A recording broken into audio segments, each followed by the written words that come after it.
Welcome back, ladies and gentlemen. Still with you here on Nile TV International and our special edition, of course, today discussing the 3rd Global Congress on Population Health and Human Development, which is being held within the frameworks of the state's focus on population and health issues, as well as to discuss ways of promoting sustainable human development. This conference aims to discuss population and health challenges, as well as link them to the national development plans, in addition to review policies as well as strategies that contribute to improving the health and the quality of life of citizens. Now, for more on this, we are delighted to be joined over the telephone by our guest for the afternoon, Mr. Rahman, our journalist. Good afternoon to you, Mr. Amr. Mr. Amr? Mr. Amr, are you with us on the line? Good afternoon to you, Mr. Amr Abdel Rahman. Right, it seems we have a bit of a technical issue with the phone line, but to continue till we get our guest back on the line, of course, the conference has also served as a platform for cooperation between government entities as well as experts, civil society and international organizations. Right, we are back on the line with Mr. Amr Abdel Rahman, the journalist. Mr. Amr, good afternoon.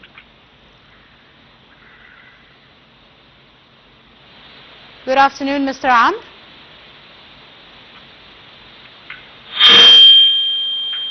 Mr. Amr, good afternoon, sir.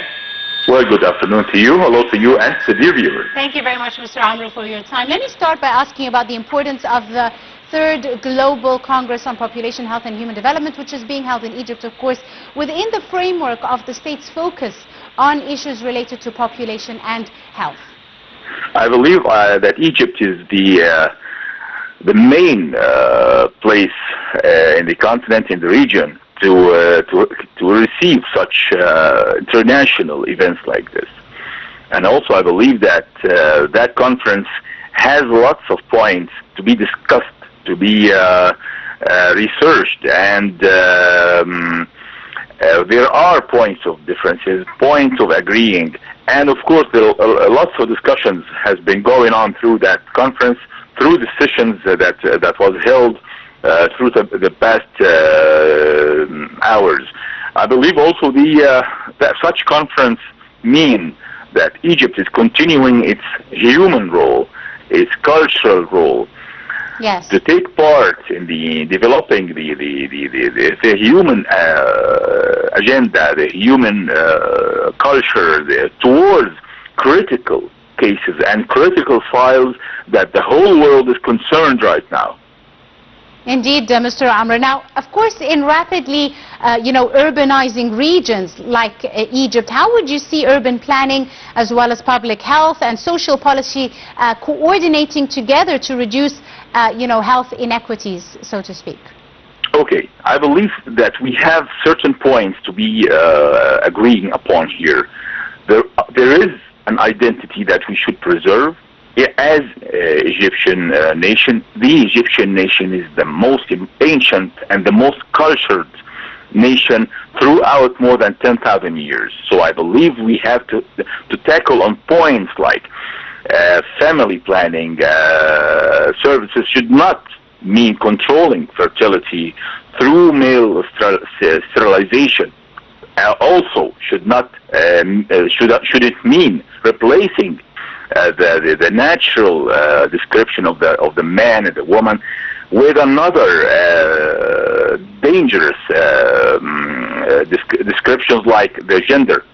Also, in the matter of population policies, and according to what the UN call it, the UN Habitat Strategy, with the cause of the sustainable development, we have preservation. It shouldn't mean that to undermine the stability of the habitants, the peoples who are settled in too many cities for thousands of years. A city like Cairo, it's more than 1,000 years. It's based on a city that was built and established 10,000 years. So I believe there are points of balance we should reach points of agreeing we should reach, and of course there are preservations and lots of points to be discussed.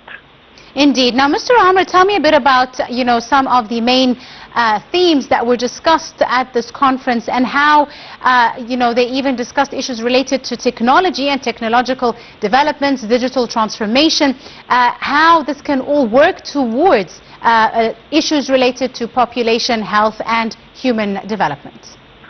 I believe that the new standards given by the UN and connecting those standards with technological measures and economical measures needs to be more discussed, and need more discussion, needs more agreeing upon the points we can take and absorb in our own society. So I believe that economical changes that the whole world is going through right now, in a way, threaten the stability of the societies, not just in Egypt but all over the world.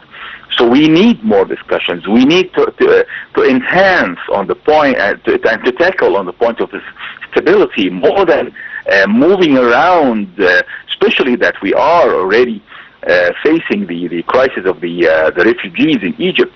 That means also, of course, there should be measures for each and every step we take in those matters.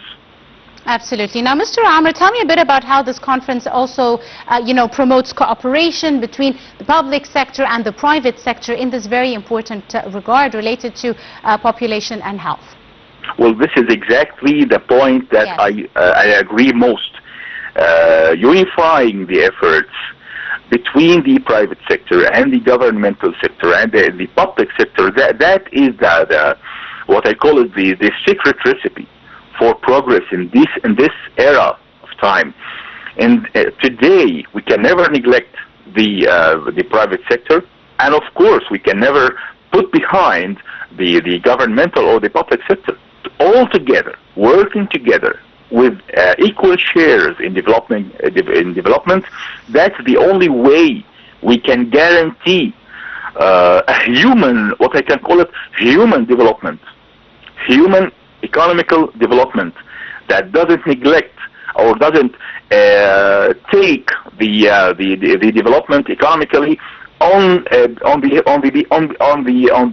shoulder or on the burden of the ordinary citizen, and also in the meantime freeing the capitals with measures and standards and preservations, and of course to take in care and in attention the human person and the human the citizen needs, the citizen measures, all together side by side. Absolutely. Now, Mr. Amr, let's talk a bit about how population policies and policies related to health and population can support other sectors in society, for example, economic development. Well, of course, the habitat policies, according to the UN, is already being established or discussed in Egypt here. And as I have mentioned, we have positive points we could take, and other negative points we should neglect or should exclude. That means we have to look thoroughly what suits our own society, what suits our own economy, what suits our own nation's culture. The culture, the Western culture or the Eastern culture has its own measures, has its own policies, has its own standards that is differing than our own as Egyptians, as an Egyptian nation, as a Misrian nation. So I believe that there are points that threaten the stability by moving out people so easy from place to place. That is a danger. That is not according to what they call it, the UN Habitat strategy. That's a dangerous thing to be applied.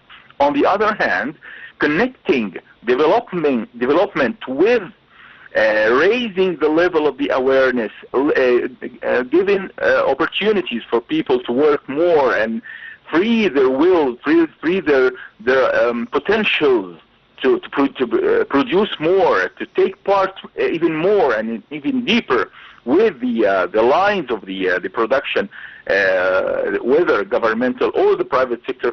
That can only guarantee the stability of the society finally. Absolutely right. I'd like to thank you very, very much. Our dear guest, Mr. Abdel Rahman, the journalist. Thank you very much, sir, for your time and for joining us this afternoon on Nile TV International. And of course, following the success of this Congress, this is the third time it is being held, and in its third edition, as the region's leading platform for advancing population, health and development through the human-centered lens. This year, the Congress is built on three interconnected pillars, each one owing into the next. For example, empowering people, building resilient societies where individuals, of course, are having advanced progress. And with that, ladies and gentlemen, we wrap up our special edition here on Nile TV International. Do stay tuned. We'll be right back at the top of the hour for the hour's top stories.